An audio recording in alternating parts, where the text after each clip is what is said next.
Donc bonsoir, merci d'être venus si nombreux, parce qu'il y a quand même du monde, il fait noir mais on voit du monde.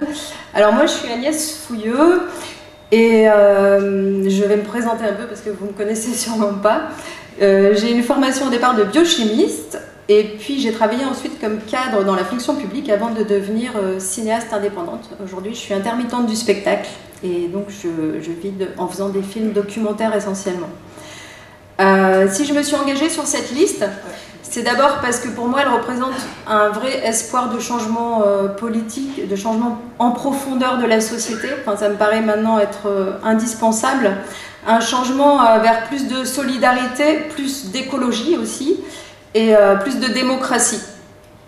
Alors, moi il me semble en fait, c'est un petit peu comme ça que le rôle d'élu permet le lien en fait pour moi entre les acteurs citoyens, les associations qui souvent regorgent d'inventivité et de créativité enfin, l'élu peut faire le lien en fait avec la décision politique et le politique et ça me paraît vraiment au centre de tout ça. Et justement, le rassemblement propose en fait un certain nombre de renouvellements des pratiques politiques qui me paraissent être très importants. Corinne en a parlé tout à l'heure, il y a là-dedans l'Assemblée représentative, donc c'est 70 personnes qui se réunissent toutes les 3 semaines là, depuis le mois de septembre et qui ont déjà validé la liste de candidats, le programme, et qui devra, après les élections, permettre de définir les grandes orientations des élus.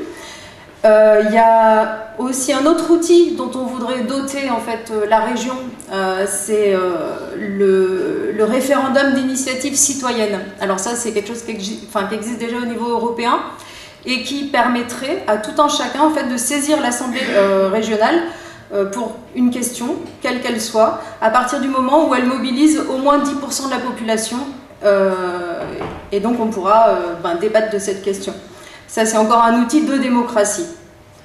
Les autres outils, c'est aussi la charte éthique dont Corinne a déjà parlé aussi, donc le non-cumul de mandat, parce qu'on le dit bien dans les affiches, on préfère un citoyen élu à 100%, donc qui passe tout son temps pour son mandat, plutôt qu'un député maire par exemple, qui pourrait passer beaucoup moins de temps en fait, sur son mandat.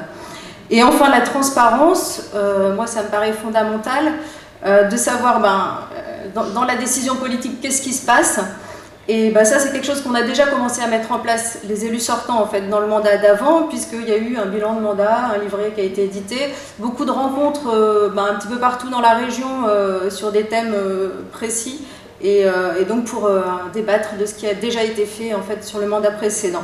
Donc on peut aller plus loin encore là-dessus et faire une vraie transparence de tout le processus de décision à l'Assemblée régionale et ça c'est aussi quelque chose qui me paraît important. Voilà, et puis je devais aussi vous dire qu'il y avait sur les 13 départements 8 femmes têtes de liste, ça a déjà été dit mais je me fais plaisir et je le redis. Voilà. Merci Agnès.